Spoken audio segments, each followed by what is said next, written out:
So, something you may have actually started to notice. There was a bit about Newsnight recently, and they had sort of people from across the country in all these different industries, areas, publics, different voting patterns, who voted what.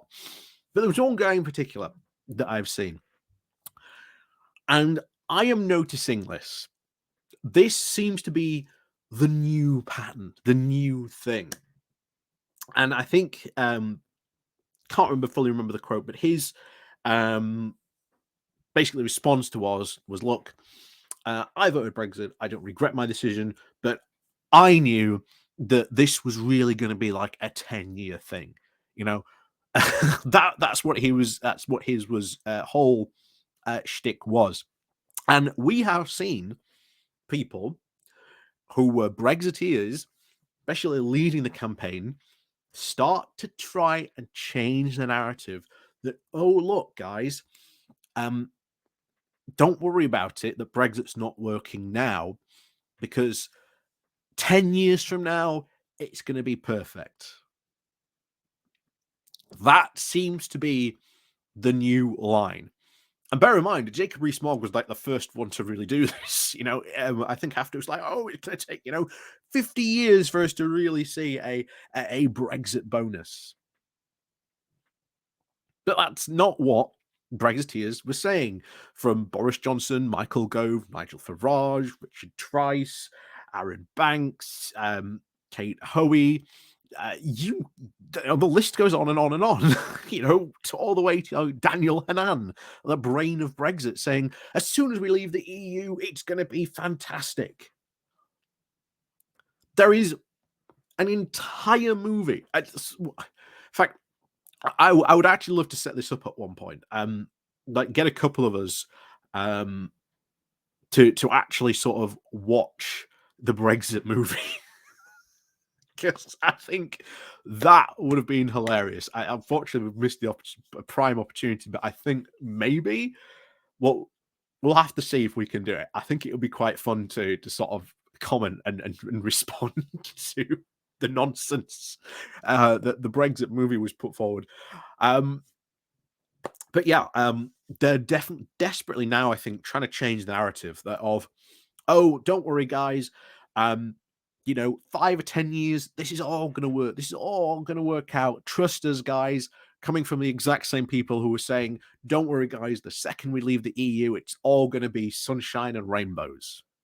But don't worry, there's rainbows on the way. But that's like, 5 years' time, 10 years' time, max. Exact opposite of what they were saying.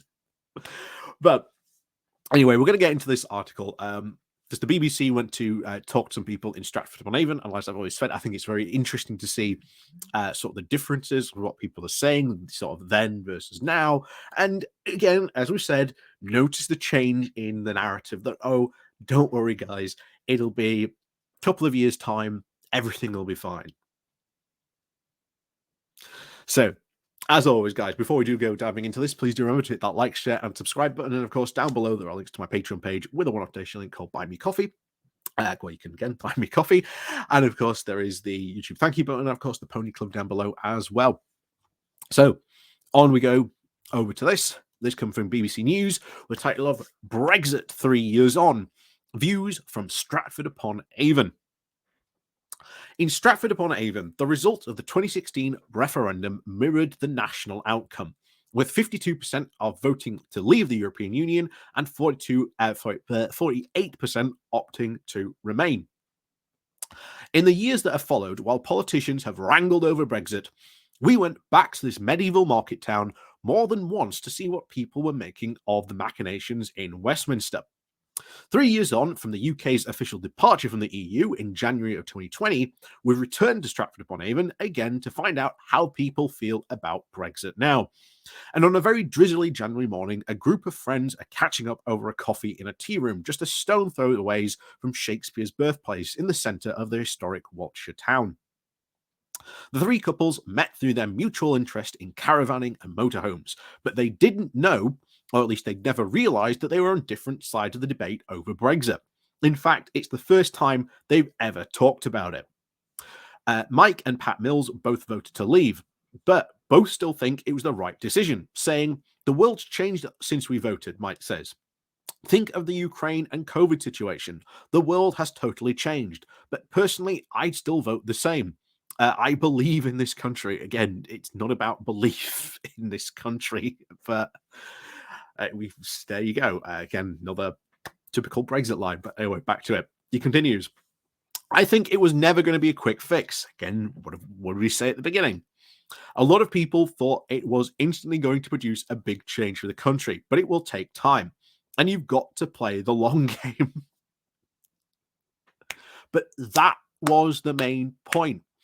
The thing is, they are now trying to change this argument that, oh, we're playing the long game. It's the long game about Brexit now. That's what we're doing. But again, they're trying to sort of change history, change the narrative. But we have all the videos, all the articles the Brexiteers themselves wrote in 2016 of what they said Brexit would do the second we left. But back to it. "I think if politicians get their act together now, it will benefit us," Pat adds. Dawn Repton, who is also a Brexit backer, and while she doesn't regret her vote, she says that she's still waiting to see how it plays out, saying, "I think some industries are suffering at the moment," she says. "I think until it does get on a level playing field with farmers and industry and things start coming backwards and forwards, freight and things, it remains to be seen." um, we've seen the freight, the logistics, the supply lines are completely all up in the air. It's not good. It's not good. But you just can say that there has been a change of parliament, a change of government, and we've had COVID between, and of course the NHS is in crisis. So we'll have to wait and really see. I've made this point, I think, how many times? COVID was an absolute gift to the Brexiteers because now any disaster, any bad statistic or anything like that, no matter how many of the stuff has come out and said, no, that's not related to COVID at all. This is a purely Brexit thing. Oh, no, that's COVID. That's COVID.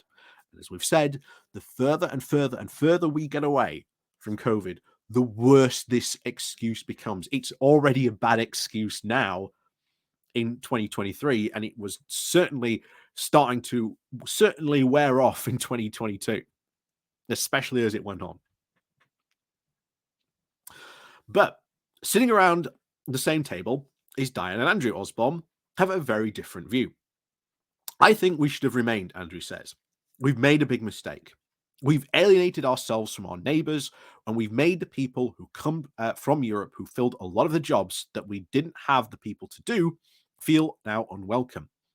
And when they look at where we are now with the things like the NHS and care homes, we've made a life really difficult for cross-channel trade, and it's more difficult for people to travel." Diane says, "My mum was in a care home, and a lot of people who were there she looked after her really, really well. But a lot of them have gone home now, and I think it is such a shame that these industries are struggling for people. Neither, though, would like to see the UK rejoin the EU." "We've just been going around perpetual circles," Andrew says. "Going back in now isn't an option. We've really got to stay with the vote and make our country great again. Since the referendum, polling organisation YouGov has regularly asked for sample votes of the British public. In hindsight, do you think Britain was right or wrong to vote to leave the EU? And in August of 2016, 46% of those surveyed thought it was the right decision, 42% thought it was the wrong one, 12% didn't know.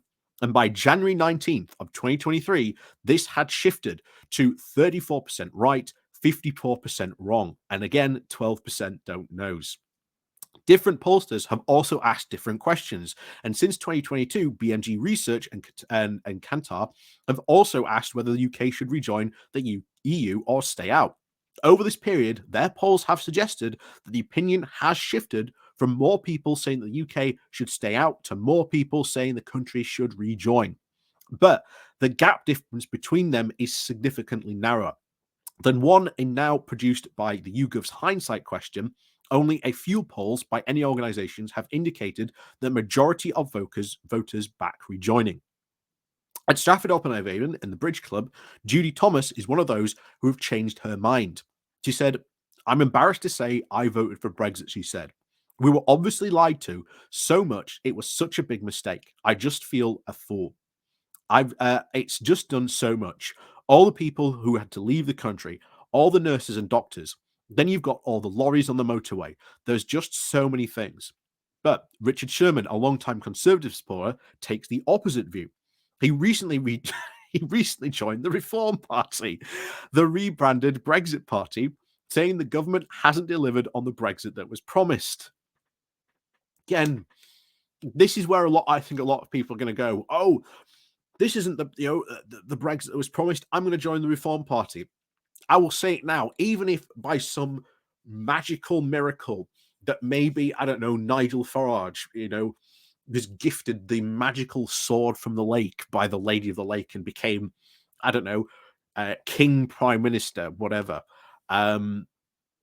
He will not be able to sort this. In fact, he would make an awful lot of mess. He is fully on board with this massive deregulatory agenda.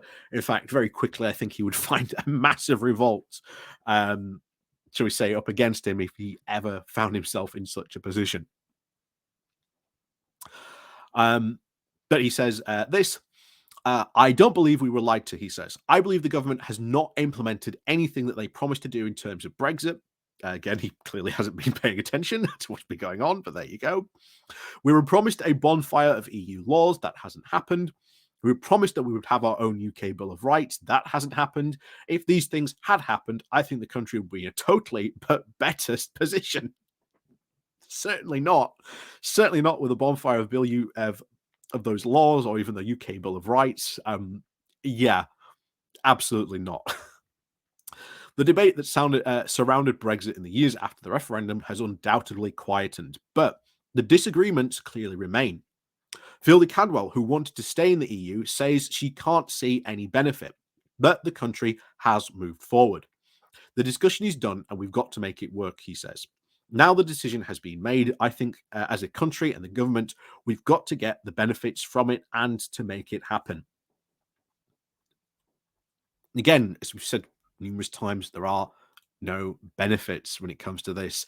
If there were Brexit benefits, look, the Brexiteers would be the first people screaming from the rooftops, like, oh my God, look at this Brexit benefit, look at it, it's tiny, but my God, it's a Brexit benefit.